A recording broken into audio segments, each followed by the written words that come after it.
Well, I might just reminisce a little bit on what my dad kind of told me. My dad was born in Madison, Wisconsin, or at Lodi, a little town out of Madison, and born and raised on a farm there.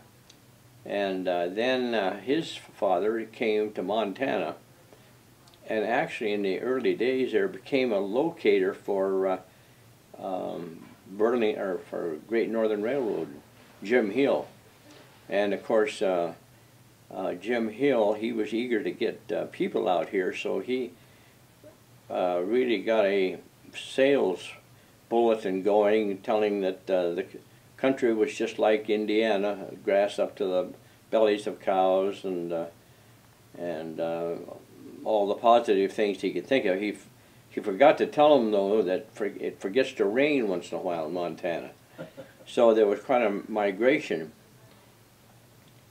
You could even, he would provide what they called an immigrant car on the railroad.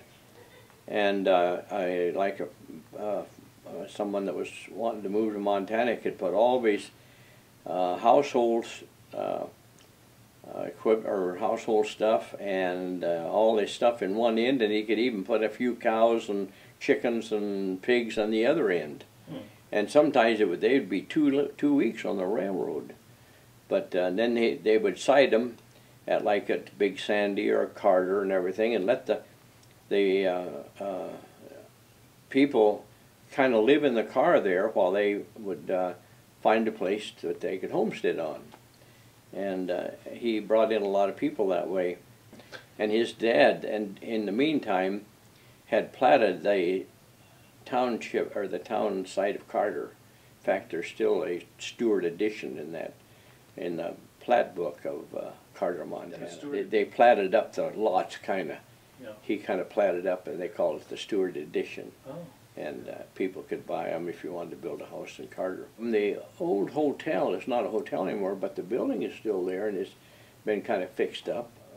When he first came in, he rode a freight train in and to the state, and he was kicked off the freight train at Culberson, Montana, and he spent the summer there working for on the ferry there. That was, of course, Culberson had a ferry across the Missouri River, and it wasn't until years later they finally put a bridge in.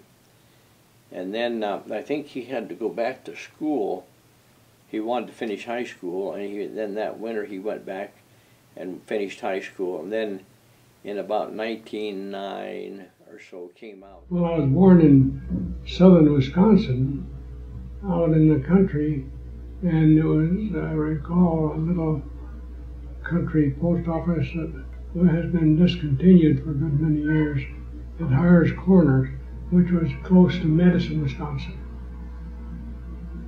Then I went to high school at Madison and graduated from Madison High School before I came out here.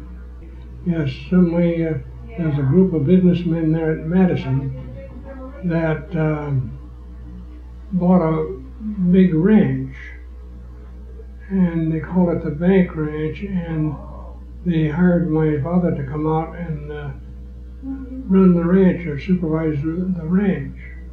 And it was a pretty big ranch. They had, as I recall, 1,000 acres of irrigated alfalfa, and they run a band of sheep and I don't know how many cattle. Big spread. Well, then when he was, the first time I came to Montana, when he worked for them, and then I was only, I think, 15 years old or 16, and I could run on that hay, I could run on what they call an overshot stacker. I could do that. It took a man to do it, someone, but I could do that, and then I drew a man's wages. The country was all open, and of course they had these big cattlemen that, since the country was open, the grass was free, and they just let the cattle graze on the grass. They could graze clear to the Canadian line, and Dad kind of rode as a cowboy then, in that time frame. Well, then he wasn't old enough to. He had to be 21 to get it. So A.H. got a fella, I don't know his name, that filed on this place, but Dad did all the work. He built the shack and busted the 80 acres and everything like that. And then I think in 1911 or 12, when Dad was 21, he filed what they called a relinquishment in favor of Dad. And that was done quite a little. But, and I'm not sure, see, Marie's homestead is just up there. You find there's the old basement's up there yet. Where's this, up on the road? Just east of the buildings here, about half a mile. And then Burl had one over on the other side of the road. And in a way, Dad kind of worked all three of these because the girls, they didn't want to do that. And that gave Dad quite an advantage, because it actually gave him 3/4 of a section. Otherwise, it was just 160. Well, then they found out that in this country, 160 acres you couldn't make a living on. He eventually bought them, you know, from the girls. And anyway, so actually he worked for these big cattle outfits, and kind of as a range rider. And unfortunately, his reputation, since he worked for the big cattle outfits, wasn't very good with the homesteaders. And because lots of times the early day homesteaders didn't build adequate fence. They'd maybe make a 2 or 3 wire fence, you know, and everything. Well, those old longhorn range cattle, that didn't mean anything to them. And if they had a nice crop growing, it wasn't unusual for a herd of cows to get in there and mow it down. So he wasn't really well thought of. And so anyway, but